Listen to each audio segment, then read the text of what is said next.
Needless Things Podcast.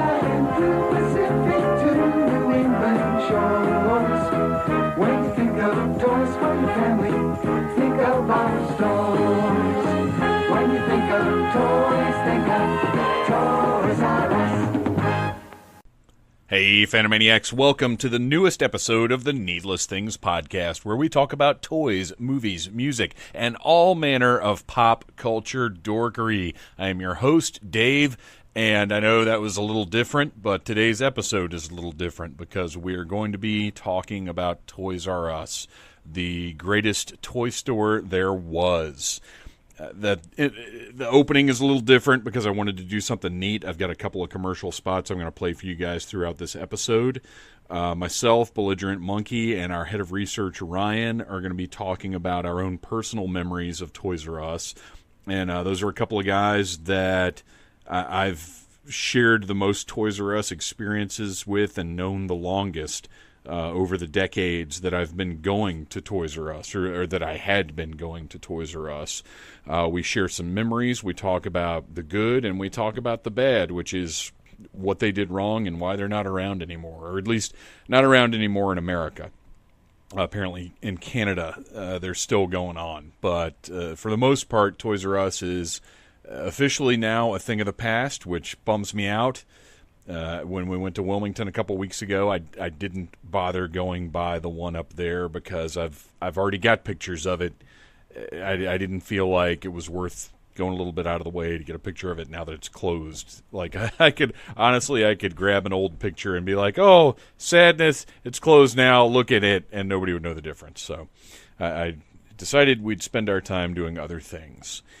I had a complicated relationship with Toys R Us. Obviously, it's, as a toy collector, it is one of the great landmarks of my life. And I realize that's probably inflating it a little more than a crass corporate retail chain deserves. But there's no way around the fact that it's not just a place where I bought toys. It's a place where I found fellowship. It's a place where I discovered new things that I enjoyed. You know, back in the day, and we discussed this a little bit in the main part of the episode. You went places and you found new toys. You didn't know they were coming out months ahead, and it was a different world. And just the joy of getting together with buddies and driving around looking for toys was great. And me and my family, countless times, every all the way back to my papa taking me toy hunting to Toys R Us when I was a child, up till now with my own family, Mrs. Troublemaker and Phantom Jr., spending time in Toys R Us over the past years. A lot's happened there, a lot more than just buying toys, and there's never going to be anything like that again. The world is changing. The world is moving on, as a great man once wrote. And, we have to move along with it. We have to adjust. We have to adapt. And that's just how it is. So I played that commercial for you guys. That is from 1978, very early on in the television commercial history of Toys R Us, I guess, and you can tell.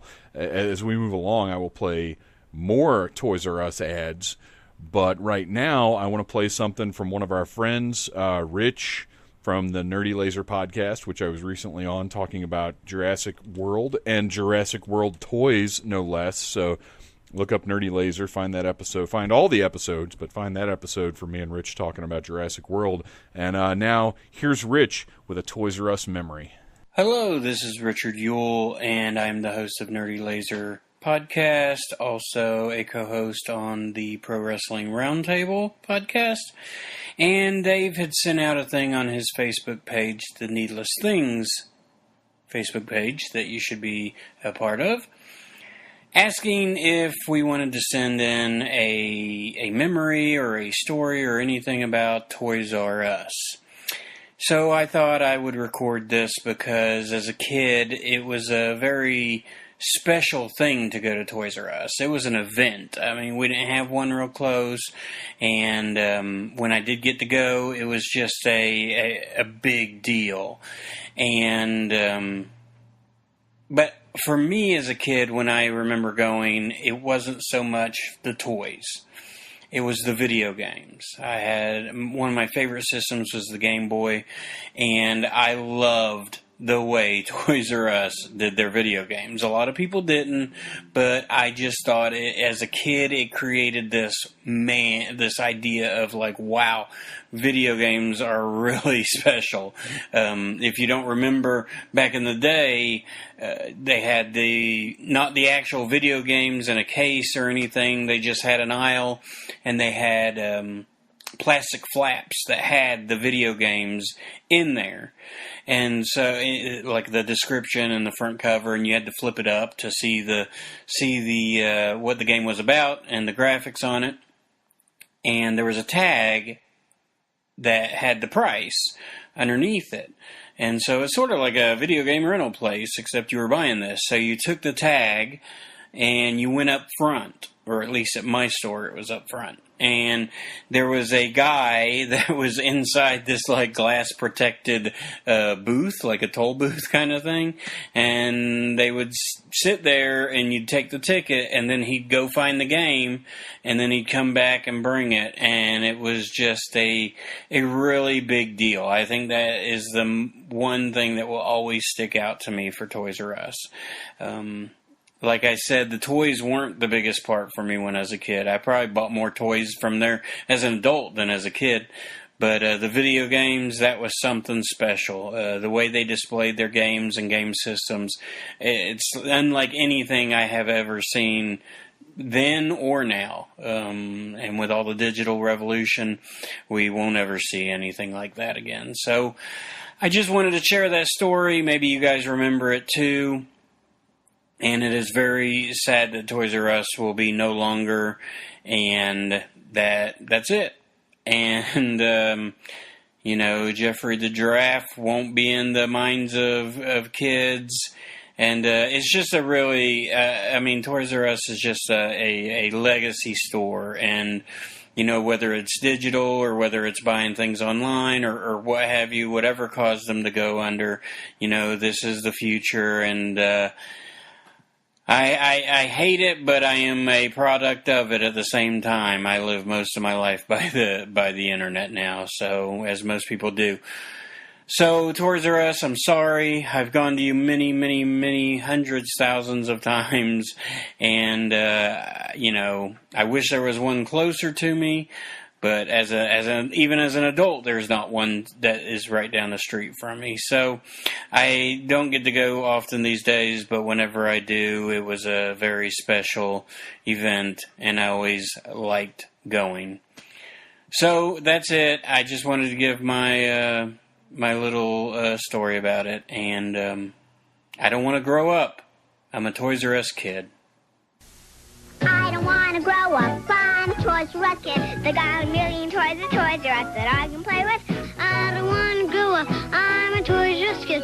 They got the best for so much less. You really flip your lid. From bikes to trains to video games, it's the biggest toy store there is. Gee whiz! I don't want to grow up, 'cause baby, if I did, I couldn't be a Toys R Us kid. More games, more toys. Oh boy, I want to be a Toys R Us kid. Thank you for that, Rich. I appreciate it. I think we all thought that we would be Toys R Us kids, regardless of the fact that we did grow up. And over the years, probably 15 or 20 of them now, we saw the business go up and down. I think those of us who were maybe a little smarter to retail knew that the company made some bad calls. There are a lot of things they could have done differently. And, to look at it now, it's hindsight, but I think even at the time, I remember having conversations with Jay and Ryan and our pal Sean and other people about what the company carried, what the stores carried, their distribution, their shipping, just all kinds of things that, I've never run a big, gigantic company like that, so what do I know? But at the same time, we saw the paint beginning to peel. We saw the cracks starting to appear, so to speak. So change was inevitable, but I don't think any of us ever really believed it would be gone. But now, here we are. In addition to the audio clips, which I've got one more audio clip for you before we get to the main part of the show, I've got a couple of things that some friends sent in when I requested Toys R Us memories. The first one I want to read to you is from our pal Crispy. Toys R Us was an important cornerstone of my youth. Being born in '82, it was the place to go to get the best and current toys. Growing up, the closest Toys R Us was 2 towns over. My mother would load my brother and I up in the car and take us shopping once per year. We were told that we were helping out Santa for Christmas and would receive them as such every holiday. We were very young, so we had no clue. Still, it was this huge adventure and ordeal, so we always made the most out of it. My father, however, lived 1 town over, so he would take me a lot. Maybe it was his way of trying to be the better parent, I am not sure, but it definitely made him seem that way in little over 6-year-old me's eyes.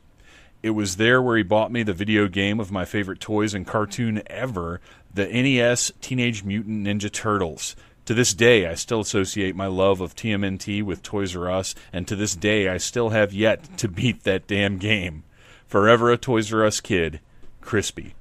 Man, I'm right there with you. I very much associate Ninja Turtles with Toys R Us, and I love that NES game. And honestly, I don't think I ever beat it either. I played the heck out of it, though. And it's funny because the second one came out, and it was based more on the arcade game, and people seem to like that more, but I never did. I always liked the sort of role-playing action. I know I say role-playing, very, very light role-playing, but I loved the format, utilizing the map, switching between the turtles. That original Ninja Turtles game, I love it. And if somebody spiffed it up and re-released it the way they did with DuckTales, I would get it in a second. Thank you, Crispy. I appreciate you sharing with us here. Our next one is from our pal Wilson, who I'll be honest, I did not expect touching toy memories from Wilson, the famed grumble dick of the Needless Things podcast. But we've got a nice thought here, so here you go. As probably was the case with the rest of my generation, toys were only something that happened at Christmas and birthdays. I never went to buy toys or shop for them as a younger child. The first time I can remember going to a Toys R Us was around 1985 or 1986, way after the video game crash. I was completely unaware that E.T. had destroyed the video game market. All I knew was that this new thing called Nintendo came out and my friends were getting it. I wanted one, but my parents said no. As a compromise, my father promised to spruce up my Atari 2600. So on summer afternoons before he went to work, we would drive about 30 minutes away to the nearest Toys R Us in Jonesboro, Georgia. He would allow me to buy new joysticks and games. All of them were marked down to next to nothing, so it wasn't like he was having to break the bank to try and keep my interest in my Atari. This happened semi-regularly that summer. It was all for nothing, though. He eventually gave in, and I got a Nintendo for Christmas a year or so later. Once I realized what exactly went on inside of this giant warehouse of toys, I started saving my allowance money to make visits more often for wrestler action figures, more video games, and eventually Star Wars figures when I got older and started collecting the re-released Power of the Force collection. Love, Wilson. Yeah, I'm right in line with that one too, man. I had to say, and I talk about this with Ryan and Jay, but I had to save my own money to buy my first Nintendo. And I remember the wrestler action figures very well. My parents were not fans of wrestling, so I didn't have any of those till I was grown. But of course, the Star Wars re-release in 1995, Toys R Us was a huge part of that. I mean, that's probably where I got all of those Power of the Force figures in 95 when they started coming out. Because the late 90s to the early 2000s were definitely a new heyday for Toys R Us for me, because that's when the toy collecting boom started. So when I was a kid, Toys R Us was magical because that's where we just went to get toys. But then the late 90s to early 2000s were magical because everybody was buying toys and speculating. And I'll tell you, as frustrating as toy hunting could be then with all the competition and all the scalpers and everything else, man, it was just exciting to go into a Toys R Us and see what the heck was new. You know, back then, Toy Fair magazine came around and was giving us heads up, but there was still the excitement of finding new stuff, seeing things that you might not know were coming out, or entire new toy lines that Toy Fair, just for one reason or another, didn't spotlight. So that was those were exciting eras for Toys R Us. All right, before we get into the main part of the show, we have one more audio clip. This is from our pal Nathan from the 42 cast, which I recorded something for recently, but I have no idea when it's coming out. So I guess keep your eyes open for that. And now here is Nathan with his Toys R Us memory. When I think of Toys R Us, the first thing that pops into my mind is the jingle, the "I don't wanna grow up, I'm a Toys R Us kid." You know, that jingle that they used to play in all the commercials, because primarily, at least growing up, the way I knew about Toys R Us was from the commercials, because we lived about an hour outside of Orlando. So it was a place that we didn't go very often, and that's where the nearest Toys R Us was. But as I got older, and as I had more things that I was interested in buying and getting, I was able to convince my parents more and more to take me there if we were going to Orlando anyway, or because I had gotten a bunch of good grades on my report cards consistently, or things like that. And the main reason that I ended up wanting to go for many years was that we didn't have a lot of selection for Nintendo games where I lived. You could go to Walmart and get some, but Walmart mostly carried the third-party stuff. They didn't carry any of the actual Nintendo titles. Or you could go to, like there was a Sears in a strip mall and they had some games. Costco had some games. But again, a lot of those were sort of like the third-party ones. And getting the actual, like, real Nintendo titles like Legend of Zelda or Super Mario Bros. 2 and things like that.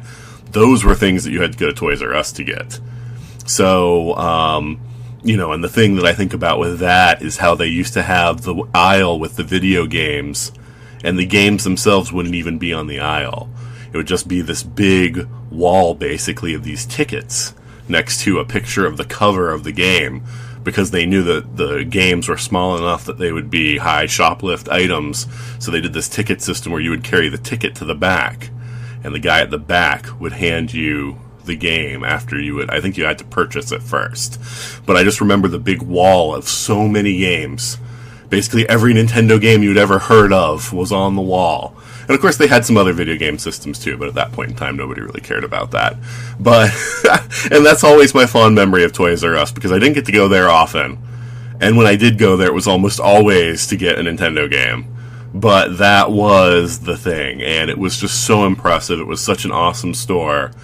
And it's really saddened me what's happened to it in recent years, and of course with it closing and everything. So I just wanted to throw my thoughts out there, my reminiscence about the huge video game wall. and yeah. So sorry to see you go, Jeffrey, but hopefully some other company will pick up the mantle of the greatest toy store. There's a new store in town. Moms and dads, are you looking for a bicycle, tricycle, football? Looking for a model kit, chess set, doll? Ready for game time, playtime, fun time. Well, stop your looking and start to shopping at the store that has them all. The world's biggest toy store is Toys R Us. The biggest selection, Toys R Us. New store in town. Toys R Us. Thank you, Nathan. I appreciate it. And now we have some live audio clips recorded with the Needless Commentary team right here in the Phantom Zone. These were actually recorded before Toys R Us shut down entirely, because I've been planning this episode for a while now. Because we've all seen the end coming, unfortunately. So here now are some of your favorites with their Toys R Us memories, and be sure and stick around after the main portion of the episode for a little bonus thought from our friend Arian. It's Ryan Cadaver from the Casket Creatures, and Toys R Us was the place that I got all my toys when I was growing up. Like, I remember when episode 1 came out, and I was still like a little young buck, and I went and bought, or I got my grandmother to buy me every single toy that they had out at the time. And it was just like a magical place, because you go to Walmart, and they'd always have like 7 or 8 of the same figure, and like one cool, unique figure, and Toys R Us is always the place where you're like, I'm going to find whatever I want. That became less and less, more of a thing. But, still I knew, like, if I couldn't get something on Amazon now, in, like, current days, I could still go to Toys R Us and maybe have a chance of finding something out in the wild that I wouldn't be able to find normally. And it sucks that that's gone. Hey, it's Nicole. You can find me on Instagram at Battle Cougar, and terrible Twitterer also at Battle Cougar, whatever my name is. I grew up in an era, obviously, well before the internet, and there was no Walmart. I think it existed, but there was no Walmart near where I grew up at, up north. So the only place to get cool stuff was at Toys R Us.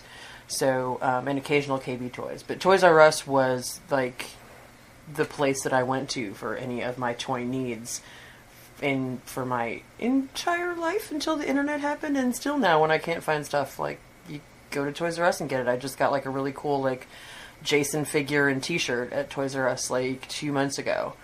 And now I'm very sad that I can't go browse Toys R Us, because occasionally you find really cool random horror stuff there. Hey, it's Red Ranger. He's never been to Toys R Us. Don't talk over Sean. I know it's just Sean, but come on. Sorry. I mean, I know about Toys R Us. That was put into my memory banks when I was made. Hey, this is... Oh, God, this story's going to be relevant to that. This is Sean the Red Ranger. Most of my time at Toys R Us actually was in college, because when I went away to college, I didn't adapt to it so well. So being able to go and fill my dorm room or apartment with toys kind of felt like a way to keep me connected to being a kid and a little bit of childhood innocence. Growing up north, we had Children's Palace, and so that Toys R Us took a back seat to the old Children's Palace before that went out of business. I was bummed back when KB went out of business, and I'm bummed now that that Toys R Us couldn't manage to keep themselves open and running. It is fun. Monica and I still will occasionally go wander the Toys R Us aisles just to see what we can find, just to be in that giant toy store environment, and it's sad to see it going away. I will say I don't go there as often as I used to, which is probably part of the reason why it's going away. Not specifically because of me, but yeah, these are the times we live in. So I guess I'll just keep buying stuff online. It's your fucking fault, Sean. It is your fucking All fault. of this. Fault. Thanks, Sean. They had You the broke corporate. Toys R Us. They had the corporate meeting, and they were like, "If Sean Reed, We need a number. excuse me, if Sean R. Reed, We, R is for red." we need a we need a certain number of Sean units to keep the stores open. Oh, and by the way, I am fully in support of you co-opting Adam Cole's baby, because you're much cooler than Adam Cole is. That's how much I don't like Adam Cole. Rad Ranger, baby! It's done. It's done.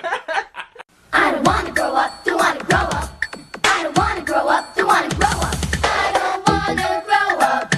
I'm a Toys R Us kid. There's a million toys at Toys R Us that I can play with. Bikes to trains to video games, it's the biggest toy store there is. I don't wanna grow up, 'cause if I did, I couldn't be a Toys R Us kid. I don't wanna grow up, don't wanna grow up. I wanna be a Toys R Us kid. All right, we're going to talk about Toys R Us, and it's going to be very sad.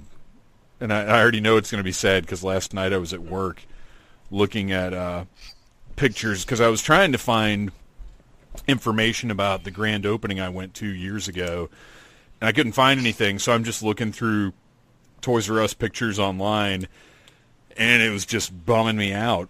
Just seeing like some of the old ads and ads for grand openings and stuff, because what I was looking for, the North Lake Festival store in Tucker, that's the first Toys R Us I ever walked into. It had its grand opening. Oh, was it really? Yeah. Were you weren't there for the grand opening, were you? I remember being there early because it was only like half a mile from my grandparents' house. So when we went to my grandparents' house, that's just something we did. I don't remember. Well, here's what it was. It was 1984. So I would have been 8, and they had commercials for the grand opening on TV. They had ads in the paper, the whole deal, and my mom was kind of keeping track of it, and she took me down there. And for the listeners who may not know this, it used to be a huge deal when a Toys R Us would open. They would have a parade of like people in costume. It was like a miniature Dragon Con parade, basically. And this one, they had Darth Vader, a bunch of stormtroopers, I think some Popples, and maybe some Smurfs. But the big crazy thing was Mr. T was there, like the actual Mr. T. I absolutely went to that. Did you really? Yes. Oh, that's awesome. I knew at some point in my childhood I have a picture of me with Mr. T. Oh, man, see, I have no pictures. I have no pictures from it. Do you have that photo somewhere? My parents had it somewhere. I remember it. Like, I remember seeing it. That was also the year I was Mr. T for Halloween. Excellent. But, yes, absolutely I did that. I didn't remember it being the grand opening, but I remember Mr. T at Toys R Us. Yeah, they had... they opened up. It was their first official day of business. Everybody went in, and I don't remember there being a lot of people there, but maybe I was just paying more attention to the toys and everything. But yeah, they walked everybody through the aisles, and they shook your hand as they walked by. They waved and everything, and they're just walking. I mean, they're just walking through Toys R Us. But yeah, Darth Vader and Mr. T were there. And a bunch of other, I wish I could remember all the other, like, toy mascots. They probably had a guy dressed up like a G.I. Joe, I'm sure. But, I mean, in 1984, even Darth Vader wasn't as big as Mr. T. Yeah. He was at peak popularity, and I remember, it was a Saturday morning. We went to that. We came back home, and I watched Mr. T and the T-Force, if you remember that cartoon. Yeah. Did you eat some Mr. T cereal? No, my mom wouldn't buy it for me. It was not a healthy breakfast option in our with household. Crunchy little T's and A's. I mean, that's what they said on the commercial. Like, come on, did nobody stop that? Anyway, that's a sidebar. But we got back home and I watched Mr. T and the T-Force, and at the end of every episode, there would be a live action clip from Mr. T, because every cartoon of the day had the moral at the end of the story or whatever. And Mr. T comes on, and I remember asking my mom, like, wait a minute, we just saw him at Toys R Us. How is he already on TV doing this thing? And that was, I guess, my first awareness of, like, how TV works. But yeah, that was the 1984. That's what I was trying to find last night, were pictures from that. And it was a bummer because it's gone now, and that's sad. But well, before we get any further, so Ryan, that was your first Toys R Us you set foot in?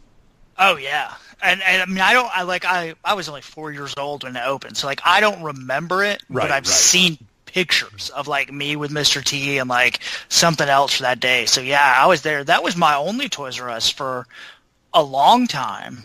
Well, it was all of ours only one for a long time, because the one out by Gwinnett Mall didn't open for a few years after that.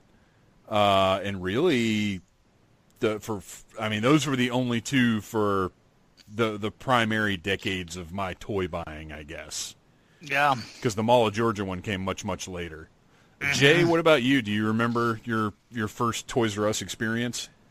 I don't remember my first, but I grew up in Montgomery, Alabama, and there was just the one Toys R Us, and I certainly remember going to it a bunch, and that being it. And even getting older, being in Auburn, when I really started collecting toys and still running back to different Walmarts or whatever, and still running back to Montgomery whenever I was in town, or even making the trip to Montgomery to check Toys R Us when there was certain toys I was looking for, because it was the only one anywhere close.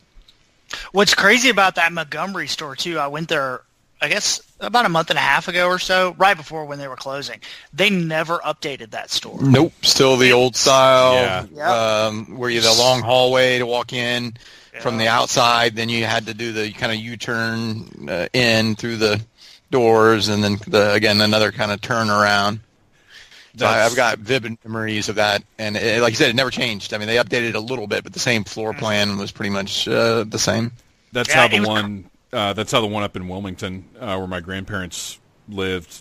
Like that's how it was until the day it closed. It had the big brown roof, like the brown decor, I guess, that sort of dominated. And then you went in, you went over to the side, and then you went to the doors, and then you had to go around the front display.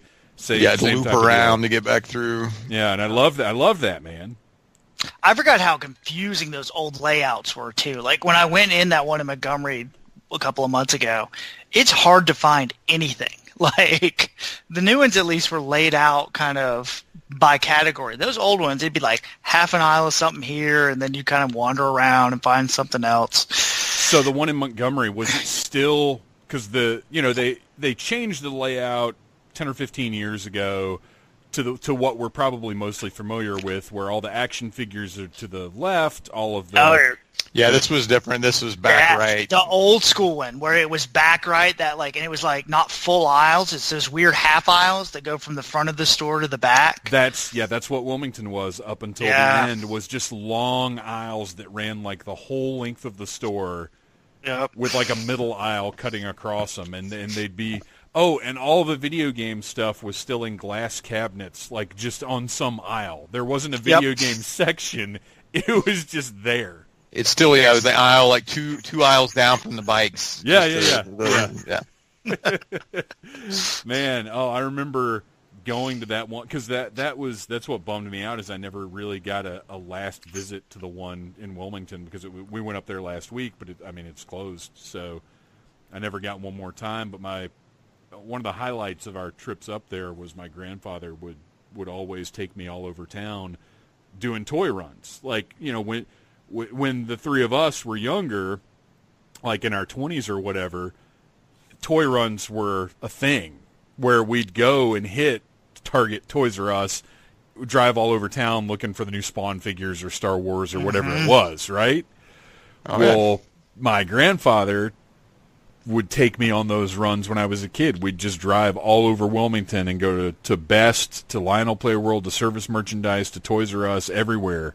And like that was, I remember walking past the glass cabinet video games, and then all the remote control stuff that they had in glass cabinets, like the boats and the cars and everything.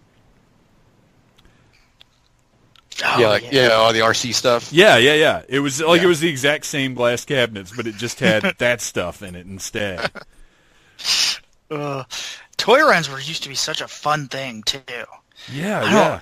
Dave, were you with me and Pete on that one where we went to we did our normal one, and then we went up to Billy's that was there for a while? Yeah, Billy's Toys. And so then Billy told us about, there's this super great flea market in South Carolina that's got all this great stuff. And we were just like, yeah, all right. So then we drove to South Carolina. No, I wasn't with you for that. I can't remember who was with us, but it ended up in like a toy run across state lines. That's awesome. And see, that's what would happen is like sometimes, because back then not only did we have the retailers, but we also had the little independent toy stores, like the in the Dirt Mall. There were like 3 different toy stores in there at one point. I hated that one guy that ran one of them too. Yeah, there was one. It was the shop had some kind of outer space name. Yeah, and the guy, my specific memory there, and we're getting off track from Toys R Us, but whatever. Yeah, I'm sure everyone will forgive us. There was a 12-inch electronic Darth Vader that Hasbro put out, like early on, after they relaunched Star Wars, and it was like a big deal. Like at the time, on like excitement and toy niceness level, it was like a sideshow figure.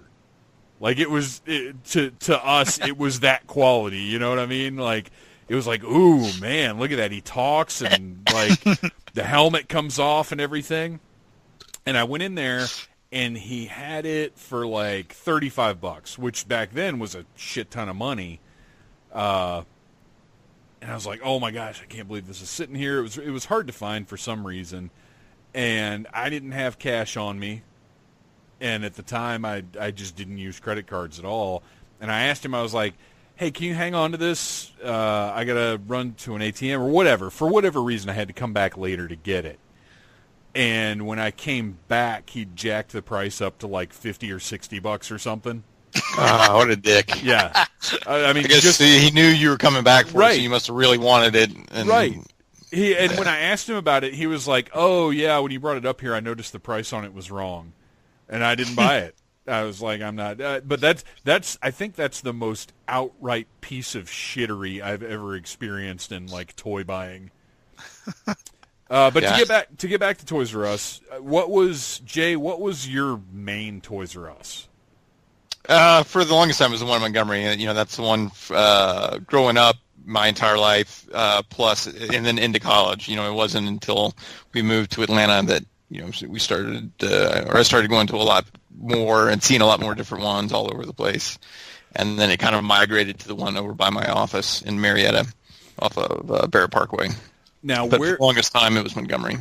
What was your reaction initially? Because when Toys R Us first showed up here, I had already been going to Lionel Playworld. Like, that was my spot, Lionel Playworld.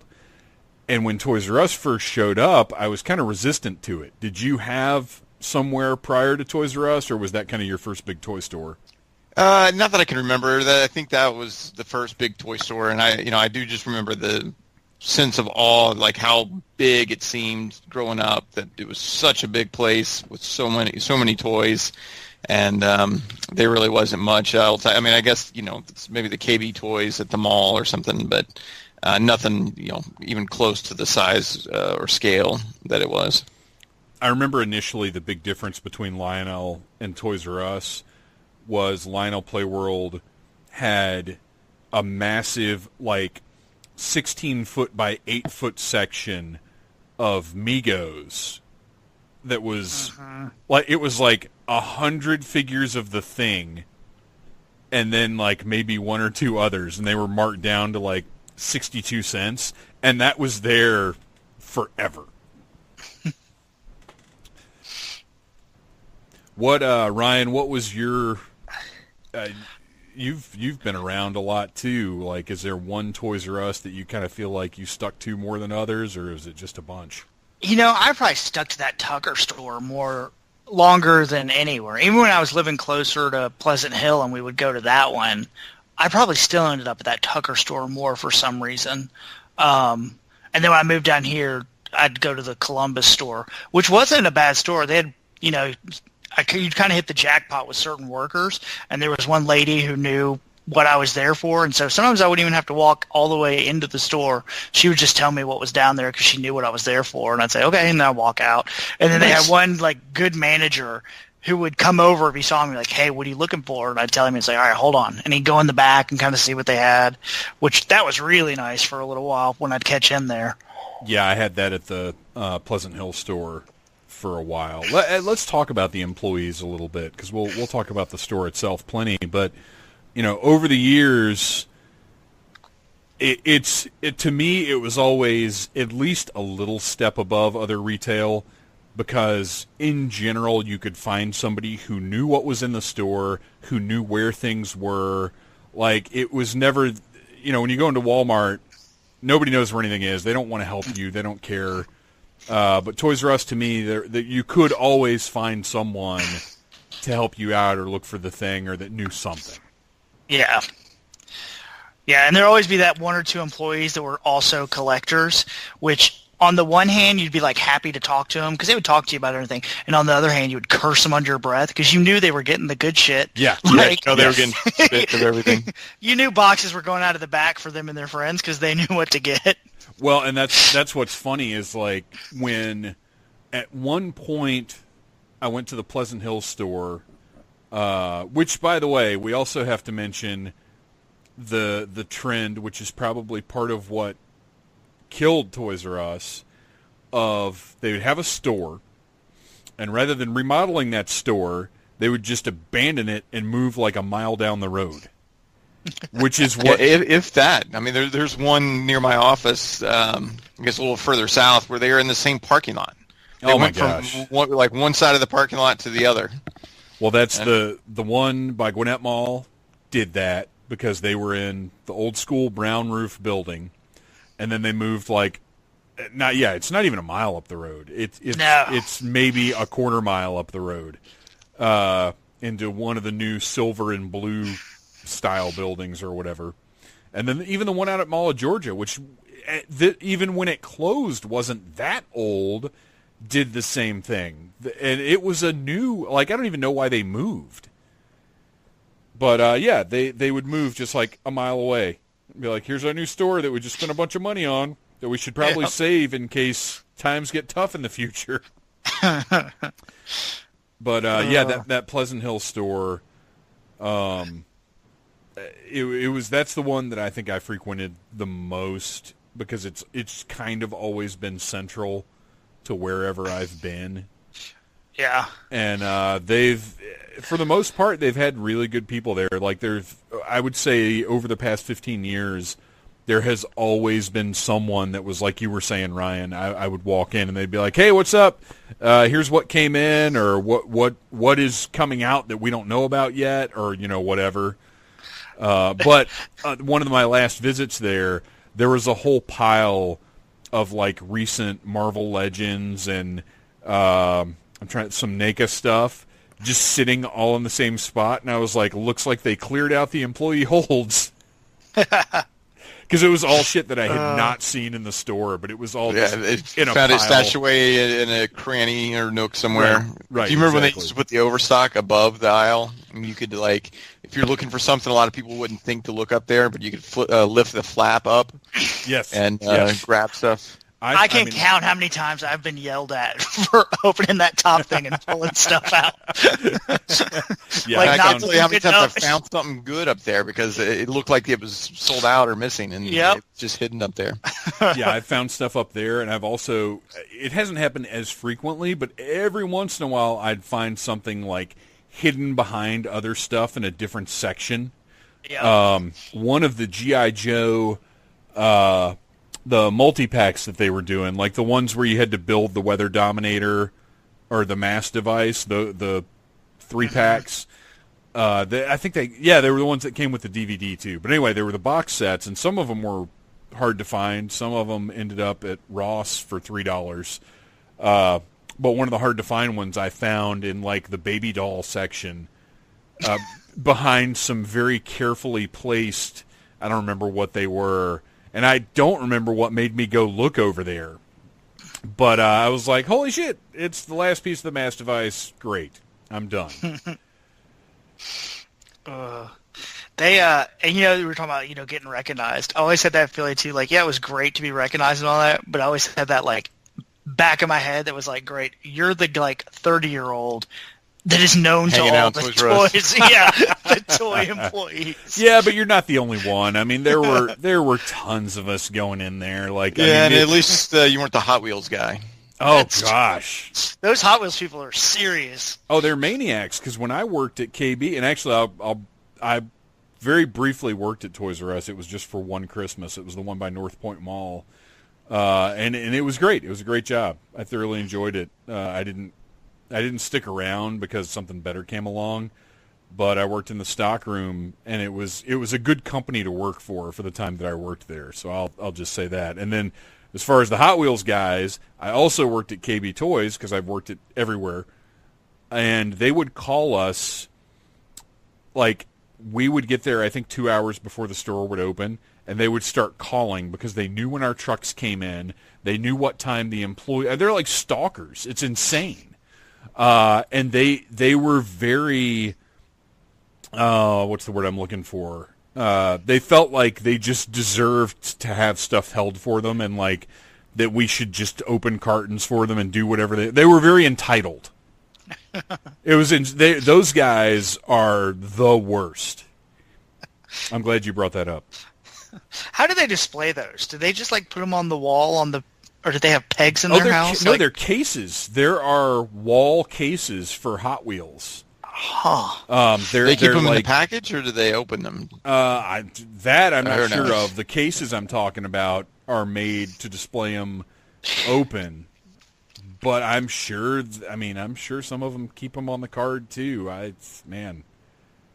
Those guys are nuts. I say in my room full of little plastic bags. That's what I was just thinking. Like, but those guys are the real nuts.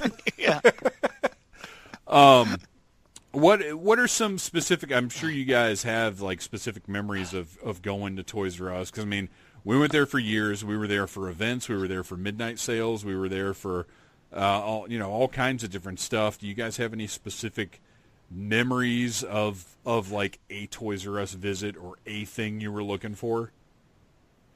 I think probably the biggest one, or the one that stands out the most, was the Phantom Menace release night. Oh, dude, that was magic. That night was so crazy. Like, I remember, well, of course we had been drinking beforehand, because why wouldn't you? Sure. And then for a trip to Toys R Us, why not?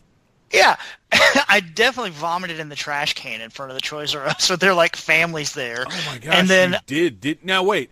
Okay, I know you met us up you. there. Yeah, I knew you, but I don't think we actually showed up together. No, but it was I think you. When me, we showed Pete. up, you were already there, like in your car in the parking lot waiting. And yeah. Ran up to the door, and then you came out and waited with us. Yeah, I wasn't going to go stand out there by myself with a bunch of fucking Star Wars nerds. And I remember the news talking to me, and the cameraman, like, kind of talking to me for a minute. I was like, hey, man, I'm just telling you, if you get in my way, I'm going to push you down. He was like, what? And I was like, I'm serious, man. He was like, all right. And then... Who else was there, though? I know Pete was there. Was Noel there? I think Noel was, too. I'm pretty sure Noel was there. Yeah, I think so. And maybe Egg? Do you remember him? Yeah, I think you're right. I think he was there, too. And I think that was... I almost got in a fight in one of the aisles because I was, like, standing there, and I watched this guy, like, go over to a kid and take Darth Maul out of this kid's hand. What? And I was like, I like walked over and I was like, you need to give that back right now. And he was like, what are you talking about? And I was like, you need to do it right now. And like Pete came up behind me, and then the guy was like, all right, and then gave it to the kid and walked off. Wow. That's amazing. Ooh, Darth Maul started. And we still do that. Whenever Darth Maul shows up, we go, ooh, Darth Maul. Because he's on everything. Which made Solo even better. Because at the end, I almost yelled, "Ooh, Darth Maul!" That's that was so much fun, though. Even though we didn't really know what anything was, like it was just seeing those new toys that we really didn't know. Like it's exciting, you know. Nowadays, we know everything that's coming out. We know what it's going to look like. We know when it's going to hit. We know, like, there's no more hunt. There's no more excitement to it. Like, how often do you there's excitement to finally see it, but yeah, you know what you're looking for months in advance, because at that point, by the time you see them in the store, you've seen photos and you've been keeping an eye out for them for a while. Mm-hmm. And you, like, there's no more showing up at a store and being like, whoa, it's a new thing I didn't even know about. Like, that's gone. Yeah. Which I guess we could just stop looking at the internet, but that's not going to happen. No. And it helps plan, but yeah, that night was so much fun, and I spent so much money. Oh, we all spent a shit ton. Well, Noel probably didn't, but I know I spent a shit ton, because I think you and I both had full carts. Yeah, I mean, I think there was only one of the figures I couldn't find, and I want to say I bought the pod. I don't remember what else I bought. I bought a lot of stuff. I even bought one of those stupid Comlink things because I was like, remember they came with the Com chips? Yeah. And I was like, in my head, I was like, man, I'm going to get to hear lines from the movie before that damn movie comes out. Yeah. Like, oh, yeah, absolutely. Well, I'm trying to think what there was vehicle-wise. I remember it was a shit ton of figures. I think it was Anakin, the pod racer. Yeah, Anakin's pod racer, Sebulba's pod racer. And then the Starfighter. I don't know if the Naboo Starfighter was part of the launch or not. I guess it probably was. The Vulture droids, maybe? No, those didn't come out till later. No, the Speeder. The Naboo Speeder.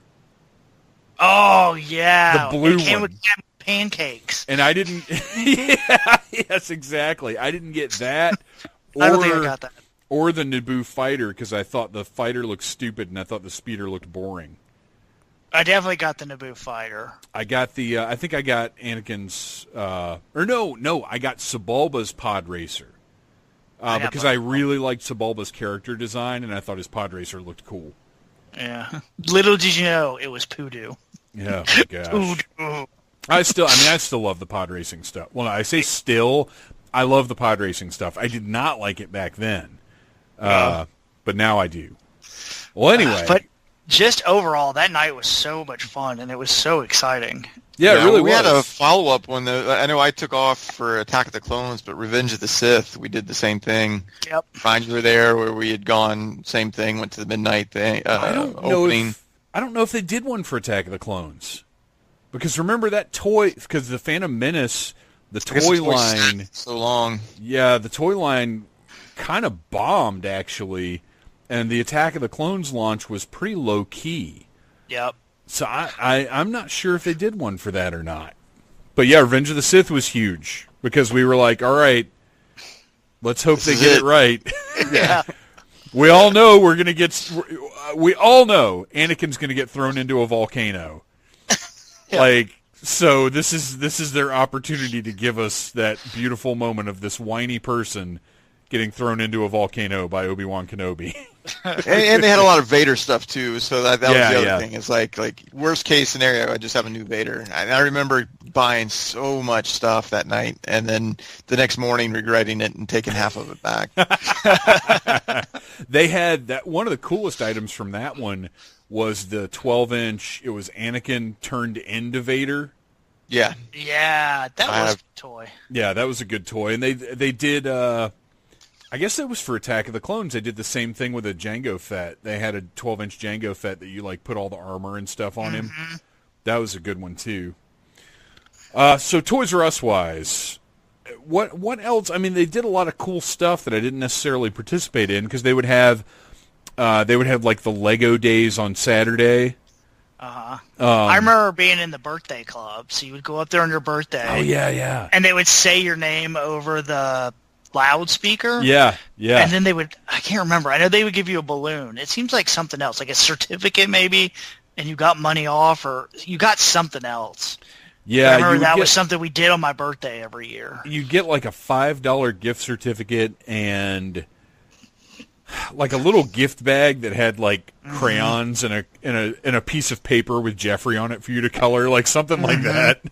Oh yeah, there were Jeffrey bucks. Isn't that what they call them? Oh my gosh, that's right. I forgot all about Jeffrey bucks. Yeah. That's right. That was a thing. And then they switched to the gift cards later. They didn't even have gift cards until, well, it's probably 20 years ago at this point. But yeah, it used to be Jeffrey bucks, and you would get them.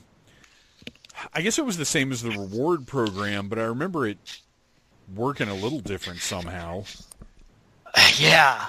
Or you just bought. Well, I guess you just bought Jeffrey bucks, and it would be like in a booklet or something. I don't know. That's right. I remember getting those for my birthday. People would buy them for you. Yeah, you get a little booklet of Jeffrey bucks, which is so much cooler than a gift card. Yeah, now that you're saying that, I think I remember getting that too. It was like the turtle. Remember, turtles had the stamps and the coins and everything.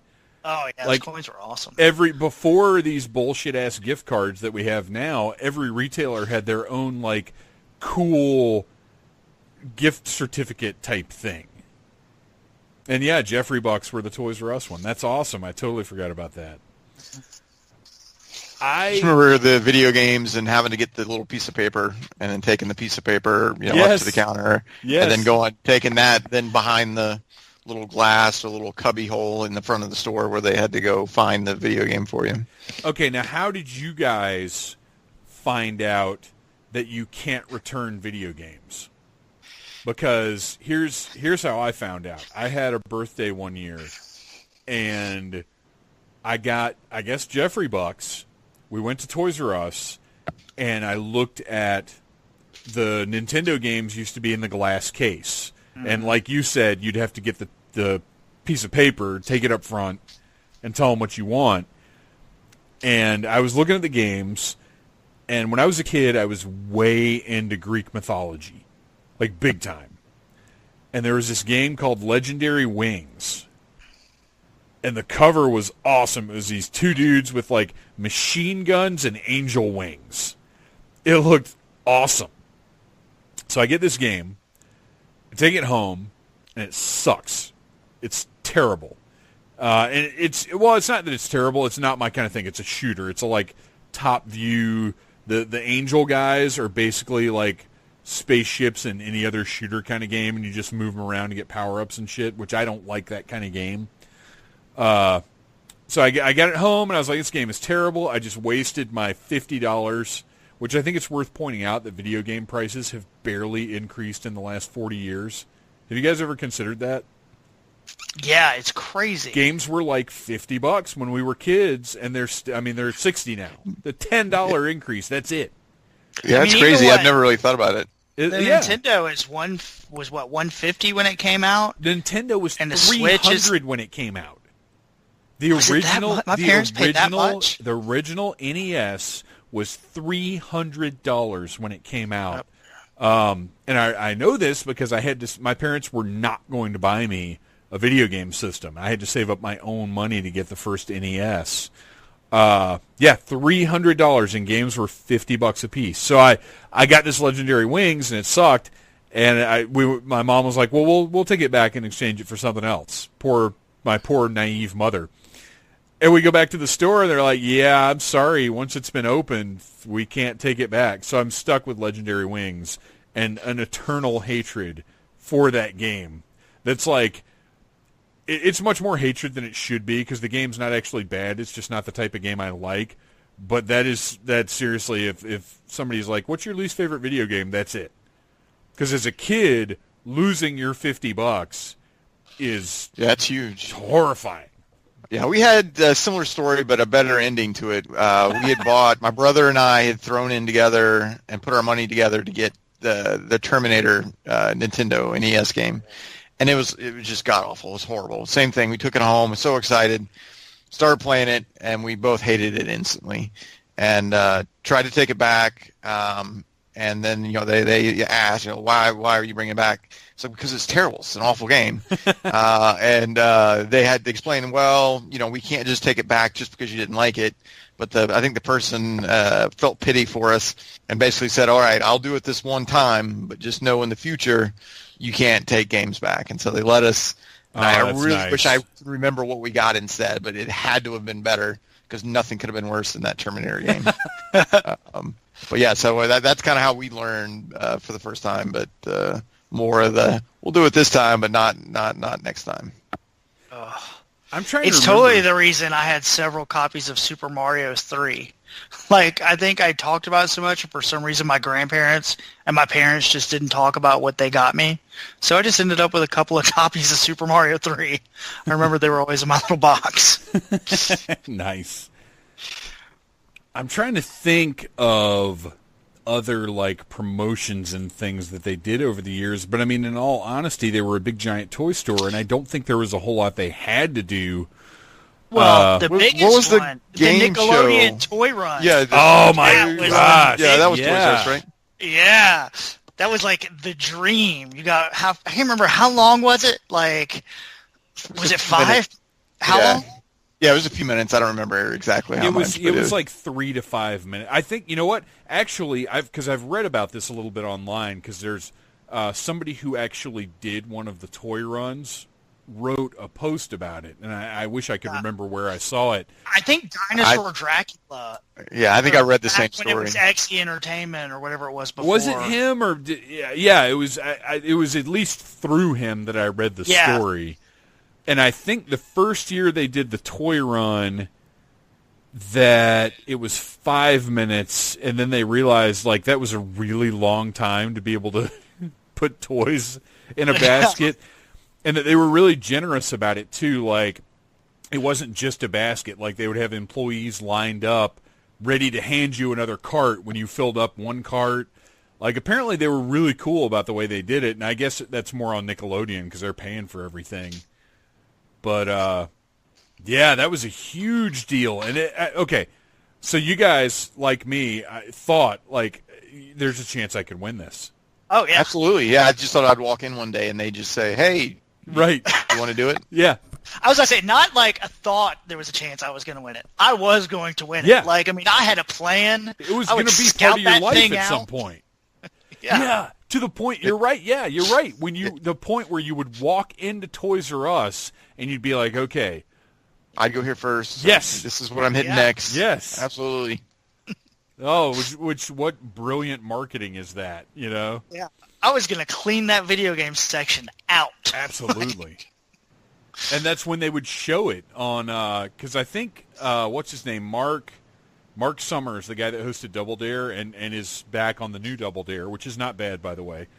I think he hosted the toy run at least a couple of times. Yeah, I feel that's right. And it would show the kid just throwing video games into the cart by the armload. And you'd be like, wait, what store is this that has video games just out? Yeah. I guess throwing little pieces of paper in wasn't as exciting. But they would show the whole toy run every time, and it was just like, holy shit, this is incredible. Okay, so we found the link. It looks like it was an AV Club article. Okay. If the listeners want to go look that up, just look up AV Club. Well, shit, you can probably just Google Toys R Us toy run and find it. But yeah, it's a good article, and the guy that wrote it is very he remembers. I don't know if I'd remember all the details that guy remembered if I was trying. I don't to know. I think I would remember a lot from that. I think that would have been a seminal moment of my childhood. I don't know. I could totally see going into a blackout of bliss and waking up and it's over and I've just got junk all around me. Right. What happened? Yeah, you spend a year planning out your route and what you're going to get, and then the horn blows and you've completely abandoned everything and go down the wrong aisle and you end up in the girls section or something. You accidentally end up with 5 carts full of Munchie cheese. End up in the diaper section somehow. Yeah. I don't even like Barbie. Why do I have this? As far as Toys R Us as a business, we knew years ago, I think we knew they were in trouble. Do you remember a decade or so ago when they started trying to raise their prices? Yep.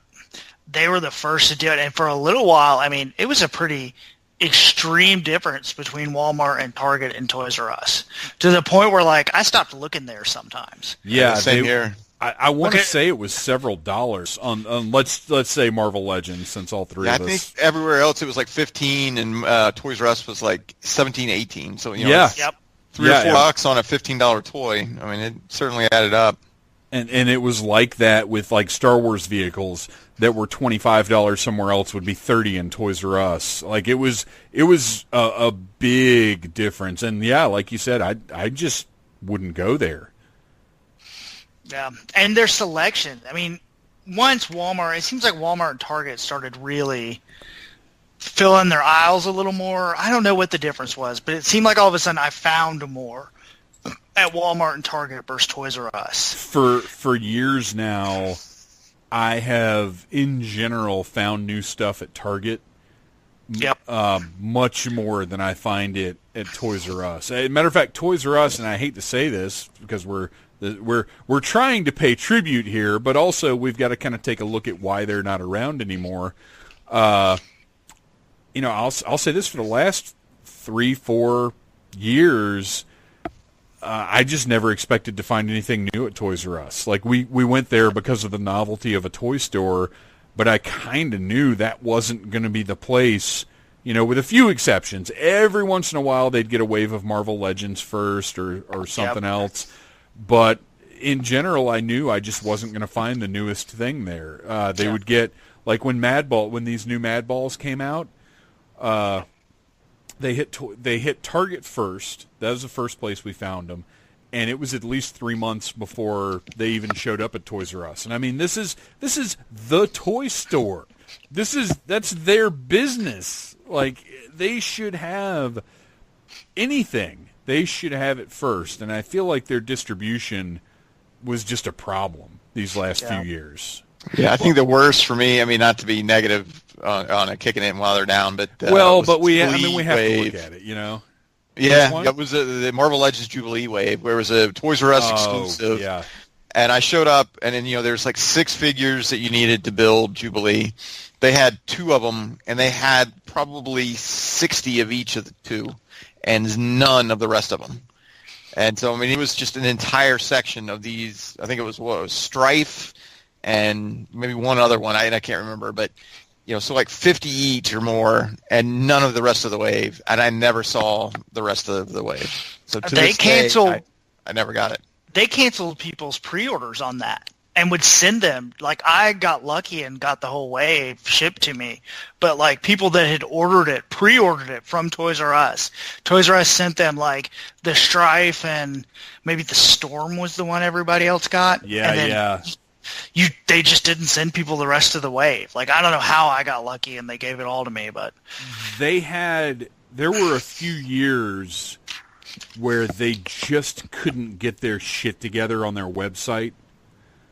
Do you remember when you would go and, like, let's say you're searching for Wolverine, and it would pull up like Matchbox cars? it didn't even work right. And then you'd go and if you actually did find something you wanted, you'd go put it in the cart and try to check out, and then it would just fail. Like, their website was just a shit fest for longer than it should have been. It's only in the last 2 or 3 years that they got it together on their website at all, and at that point, I mean, honestly, it was probably too late. Yeah. Well, it's interesting the stuff they kind of tried for collectors at the end. They increased, it seems like, the amount of exclusive, like, Marvel Legends stuff.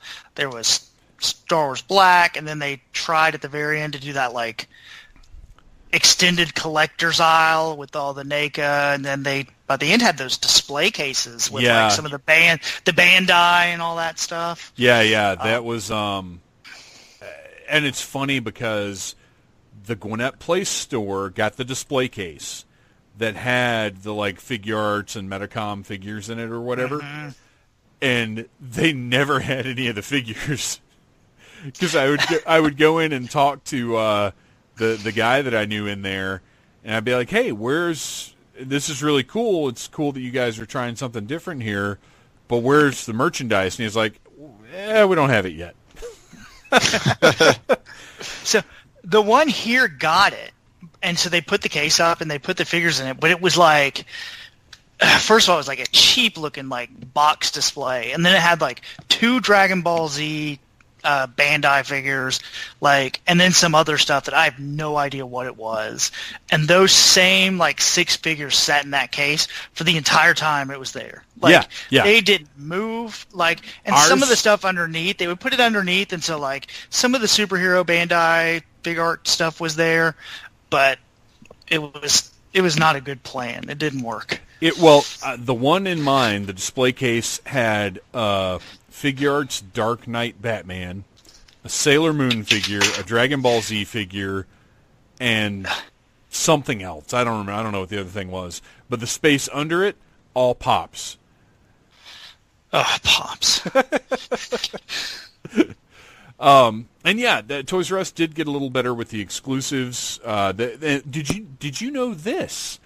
All of the NECA stuff was on consignment. Oh, no, I didn't. They didn't carry it like regular product.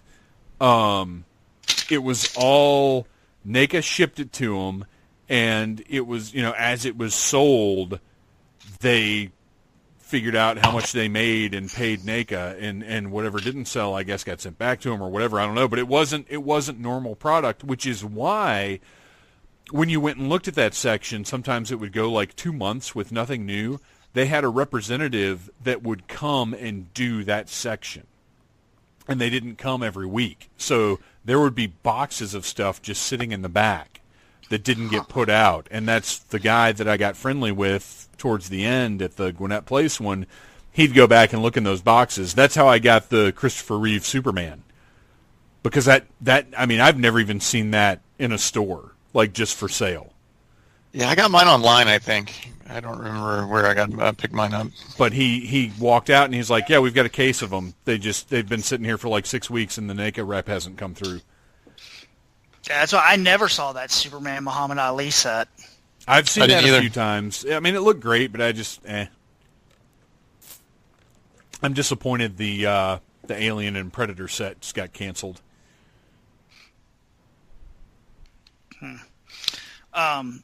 Well, and a big problem with Toys R Us too is like they would not clearance anything. No, they wouldn't.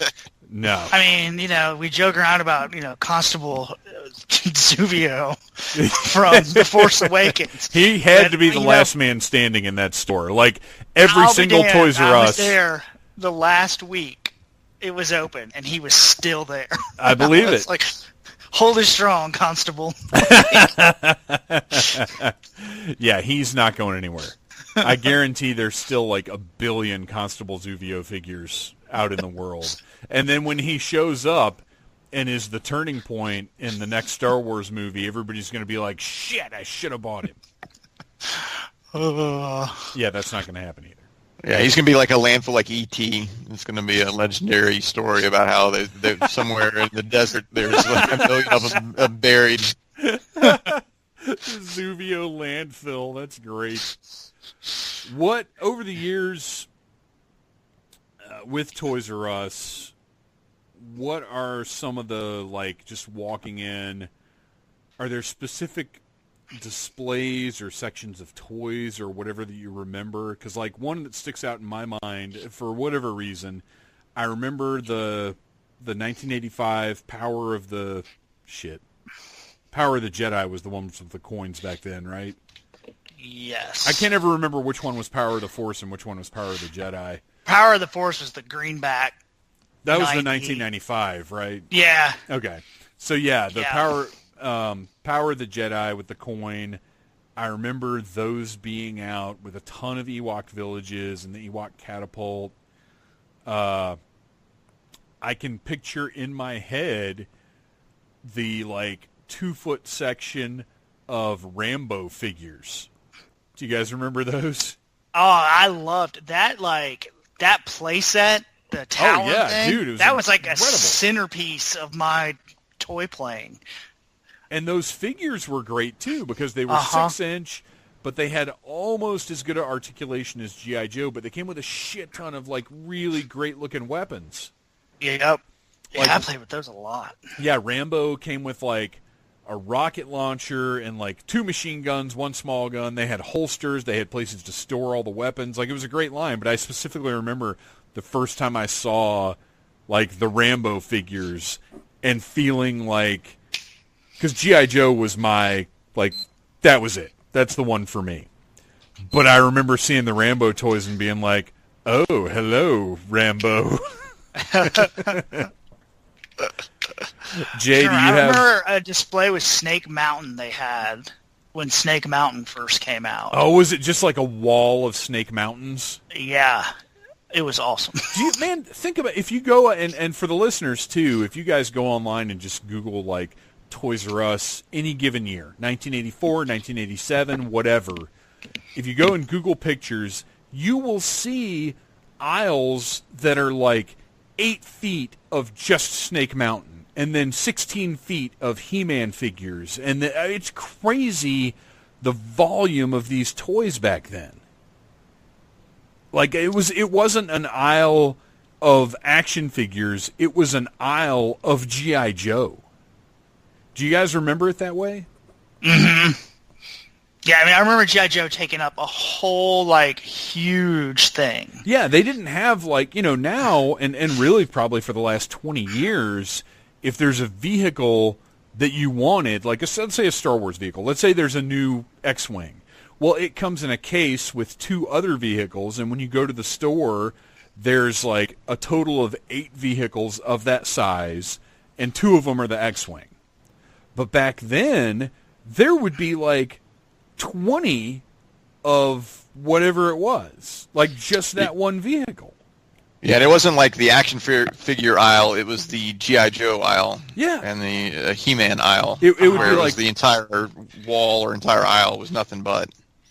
There would be the GI Joe aisle, the Masters of the Universe aisle, the Star Wars aisle, and then there would be an aisle that had like Mad Balls and Muscle and whatever else.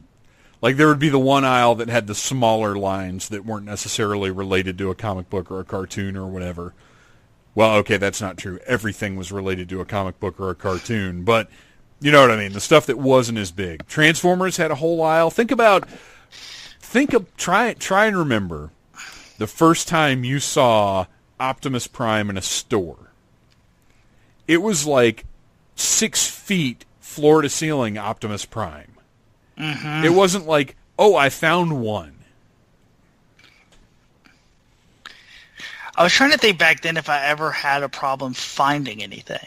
Like if there was ever a toy that I wanted that I couldn't go to Toys R Us and find. I remember it taking... I think Storm Shadow. I think it took me a while to find Storm Shadow. Dude, I remember the second version of Storm Shadow was one of the first, the one with the hood and the like white and gray camo with the Arashikage tattoo visible.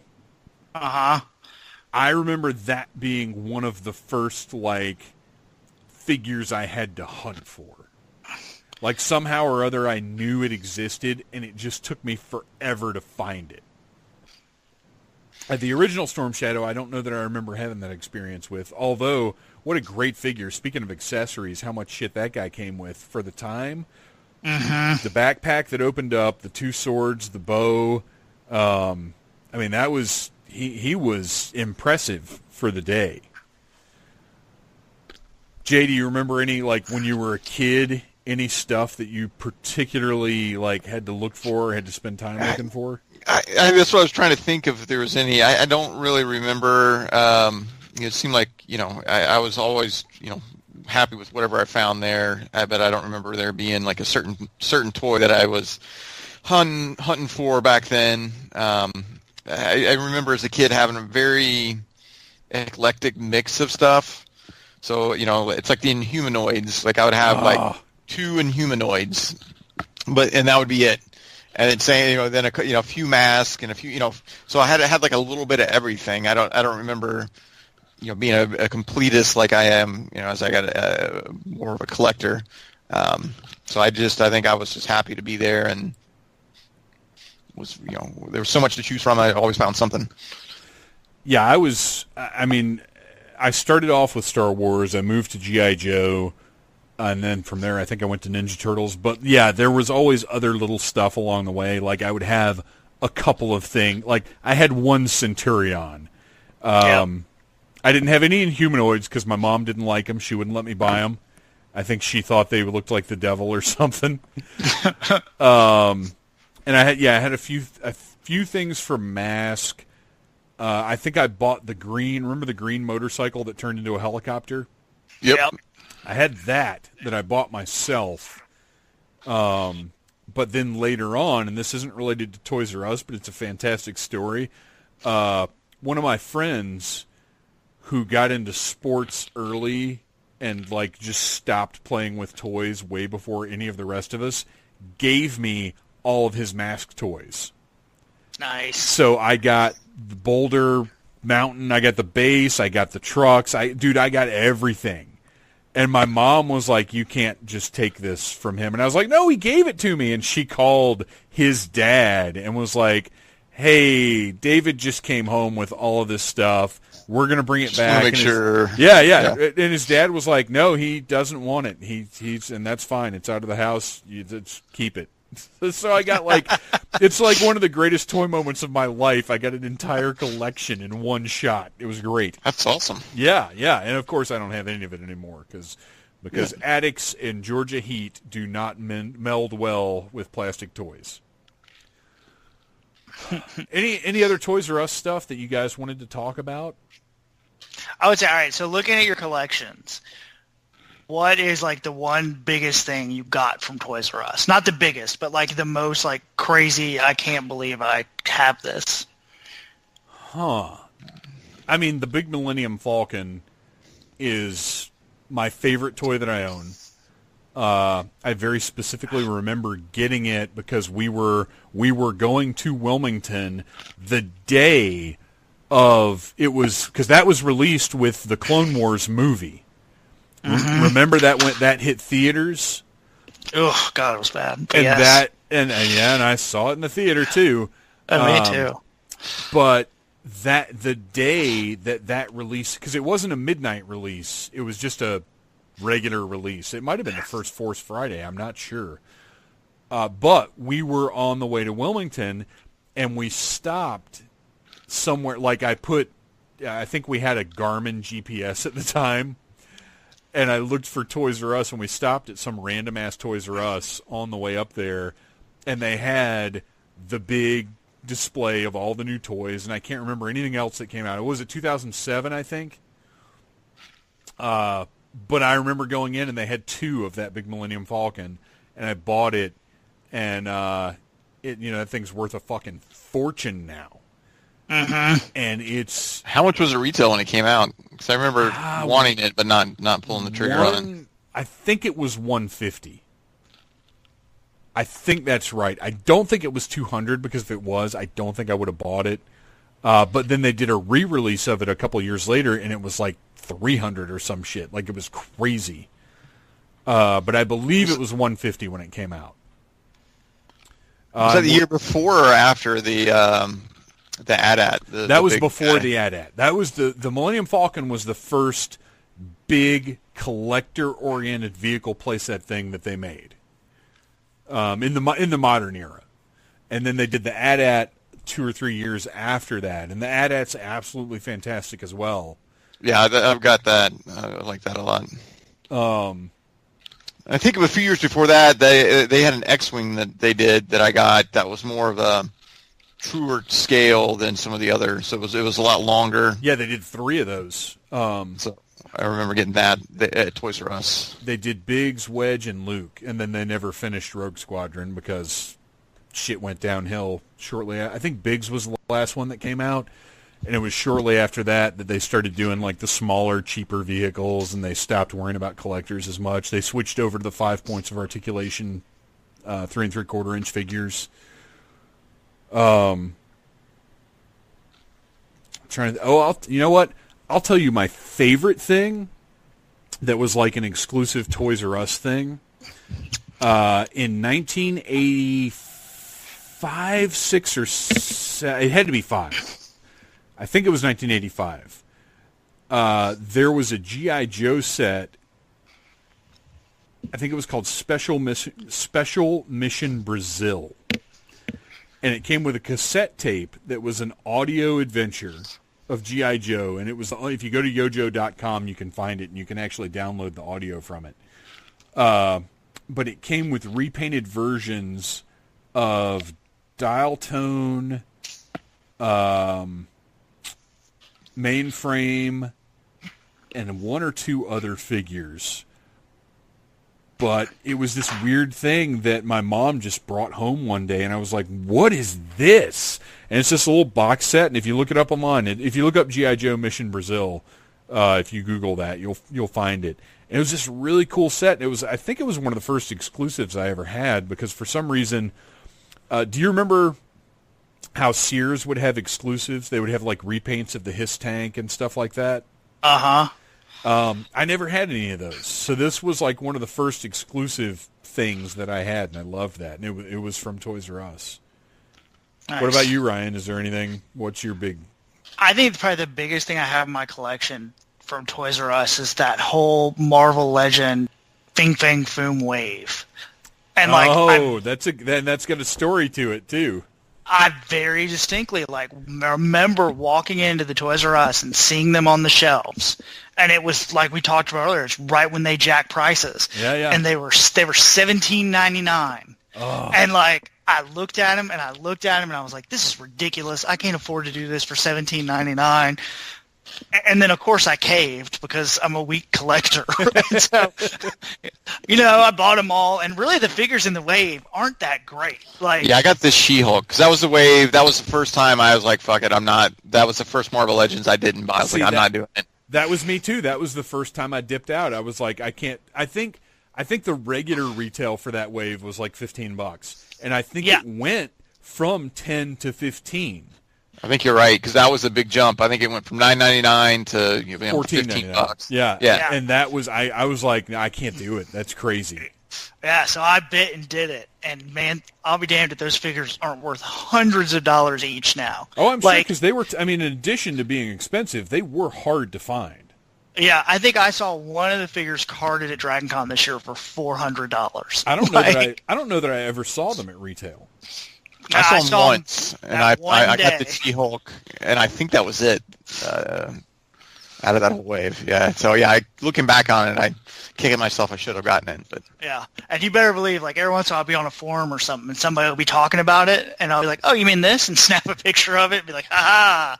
Yes, I own Fing Fang Foom." See, in your face, nerds. That's the only thing I would want is the Fin Fang Foom. That was the Build-A-Figure. The rest, I didn't care about any of the figures, except maybe, was the Samson any good? He's all right. He's pretty standard for that era. Well, so he's got, like, great jointed toes, and his neck doesn't match his face. Yeah, and he's like I'm trying to find him. Oh, there he is. He doesn't have jointed toes. He almost looks like a DC multiverse figure. Oh, weird. It's not bad. He kind of sticks out a little bit. Huh. So that was to wrap it up, because we do have to wrap it up because we've got a lot more content to get to. Actually, we've got a lot of regulars have sent in memories of their own that we're going to share here. But I want to make sure the three of us, since we to an extent kind of experienced Toys R Us together for years and years. And actually, I just remembered this. Okay. Do you guys know Bobby? Yeah. Okay. I bought, because one of the big things that I got into was basically everything that McFarlane Toys put out for a few years. I was buying all of it. Even if it was stuff that I didn't necessarily care about, I just got sucked up into McFarlane Toys. And they did a line of robots. They were like robot animals. I remember that. I can't remember what they were called, but it was cool. They were cool toys. Aside, like most of McFarlane's product, they're really cool, except for the fact that they fall apart if you touch them. But I bought one of them, and I'm trying to actually remember if it was a robot animal or if it was some other random robot. But anyway, I got it. And once I got it out of the box, it just looked like shit. I didn't like it. And Bobby was over at the apartment, and he was like, "Well, take it back." And I was like, "Well, I opened it up." Going back to my Legendary Wings experience of once something is open, you cannot return it. And he picked it up and yanked the arm off, and he was like, "There you go, it's broken. Take it back." So I put it back in the package, took it back with the receipt, and I was like, "Hey, this broke as soon as I took it." And this is going to sound crazy because I was probably 20, 21, 22 years old when this happened, but I just really hadn't returned a bunch of stuff because until that point in my life, I hadn't dealt with anything as shitty as McFarlane Toys. But I took it back, and then the guy was like, "Well, do you want to get another one?" And I was like, "I don't know. It broke pretty easily, as soon as it got out." And he was like, "Whatever, here's your store credit." And gave me Jeffrey bucks, now that I think about it. And so I right there, I was like, "Oh, my gosh, I can return things." Now, I obviously never got into the habit of switching parts out and returning them. Ugh. It's amazing to me that we have, like Walmart, that doesn't surprise me, to go in and see like a box for a brand new Deadpool that has like a Batman from 1987 in it. The random piece of plastic where the Build-A-Figure should be. Right. It's not even a toy. It's just like some... It's like a PVC valve. Right. But it's like a piece of an IKEA furniture that was left over. Right. It's an Allen wrench. But To see that in Toys R Us always shocked me. I was like, come on, you guys should know better. So final thoughts on Toys R Us. It's going to be different. Last week I was doing my normal, like we said earlier, like every toy collector has, for the most part, a pretty set path they go on. Yeah. When you go from store to store. And in Columbus, the three, the Target, Walmart, Toys R Us, are all basically in a triangle. And they're real close to each other. And so last week I caught myself driving from the Walmart and I almost turned into the Toys R Us parking lot before I remembered, oh yeah, I can't do this anymore. So it's going to be a weird, it's not there anymore. And it's kind of sad. Yeah, and it's sad too because I don't think there'll ever be anything that size and scope of it. Because I would think there's just not going to be something that large of a store with nothing but toys. Well, here's what. Real quick. So, where are you guys finding? Because what I'm discovering, like I said, Target has kind of been my place for a while now. I hate Walmart, but they get exclusives. Sometimes you need stuff at 5 o'clock in the morning. You don't have options. But then also ThinkGeek has really been expanding their toy section lately. ThinkGeek / GameStop. Yeah, GameStop has kind of been coming up lately. I've been able to find stuff. They're the same company now. Oh, is that why? And that's GameStop. They got to figure something out because gamers are going digital. Mm-hmm. And used games very soon are just not going to be a thing anymore. And that's ThinkGeek and GameStop. I don't know who bought who, but they're the same company. And that's why every once in a while you go into GameStop that's half collectibles and toys. All right, so great. So I just went on GameStop's website while we're sitting here talking. They've already got the Venom Wave up. You can buy it right now. That's actually when I bought those Spider-Man figures from the one in Wilmington. He said, and the fact that he knew this kind of gives me hope that there is a retail future for toys. He said you can go online right now and pre-order. There's a Venom Wave and a Deadpool Wave coming out, and you can go to our website and pre-order them right now. And the fact that he had that knowledge, that he was able to relate what I was looking at to what I might want, that's where retail has to get to survive. Mm-hmm. And I'll tell you, GameStop, they'll order for you, too. I learned that. You can go ask them, and they have, some hard-to-find, chase figures in their system. And they'll say, yep, come pick it up on this date, and they'll call you, and there it is. Yeah, so they're in a really good spot. If they can be very smart about what they order and how much of it they order, and about tailoring to their customers, I think there's hope there. So I'm excited about that. And then there's Walgreens, which has oddly enough become a stop on my toy runs now. Yep. I got to go to the pharmacy to look for the new Fantastic Four figure. I always feel so sketchy doing it at Walgreens, too, because, I walk in, walk to the toy aisle, and then turn around and walk right back out. And so, it constantly goes through my head, I bet the Walgreens people think I'm doing something sketchy. Yeah, they think I'm stealing shoplifting to make meth. Right. Yeah, I think the same thing every time I go in to look around. I'm because, 9 times out of 10 when you go into Walgreens, they don't have what you're looking for. But the other side of that is you will find it. Yep. There has not been a Walgreens exclusive yet that I have not seen. Have there been any that you guys haven't seen in a store? And I've been pretty lucky. I've been able to get everything with the have the 2 new Fantastic Four figures come out. I know Reed and Sue, and I guess Human Torch. So what's left? Thing and Silver Surfer are on the way. Shipping right now. Yeah, that's because people are starting to find it. All of the Walgreens stores did a reset after 4th of July, and now it's just a matter of time as to how long. Because if you go into a Walgreens right now, you'll notice that all of the Marvel Legends that have been clogging their shelf forever are gone. Yep. They have 10 or 12 left, but they've been cleared out. the only hard one at Walgreens to find was that white Boba Fett, and that was Really? like one of their first exclusives. Yeah, it was. And I got that no problem. First time I checked, I walked in and they had like 5 of them. I never saw one in the store, but I ordered it from their website and got it that way. Yeah.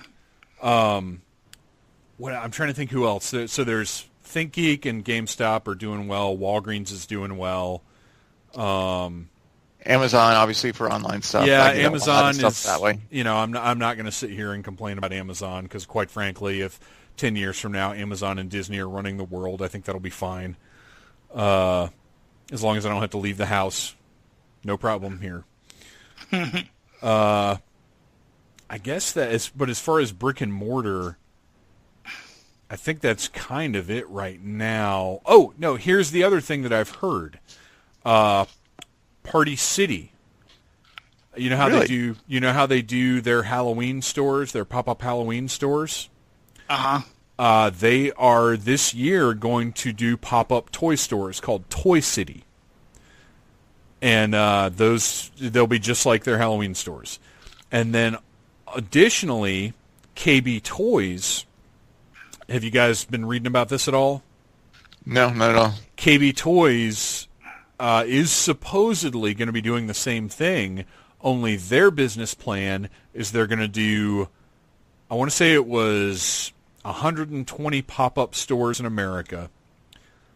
They'll see how sales go through the holiday season. Like, they'll open in September and stay open through, the first week of January or whatever.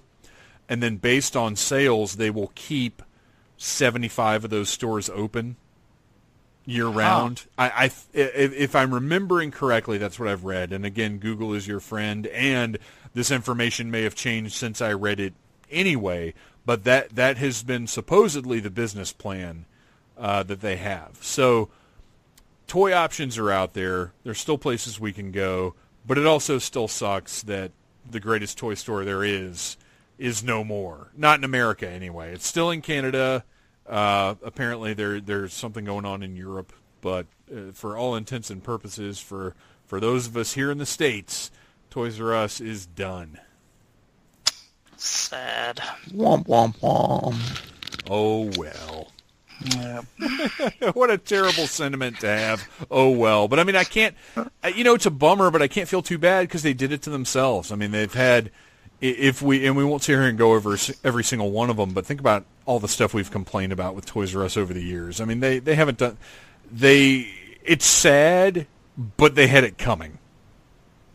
Yep. They should have known.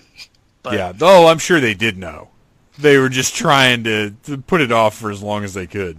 Yeah. Oh, well. Well, and we didn't really get into this very much, but I mean, a lot of it too is kids just don't play with toys like that anymore. No, it's it's video games now. Yeah, everybody was so quick to blame Amazon and to blame this and blame that, but I mean, I think the root, even if that was the big cause right now, it was always going to end. Like, it just wasn't sustainable with how kids play now, which...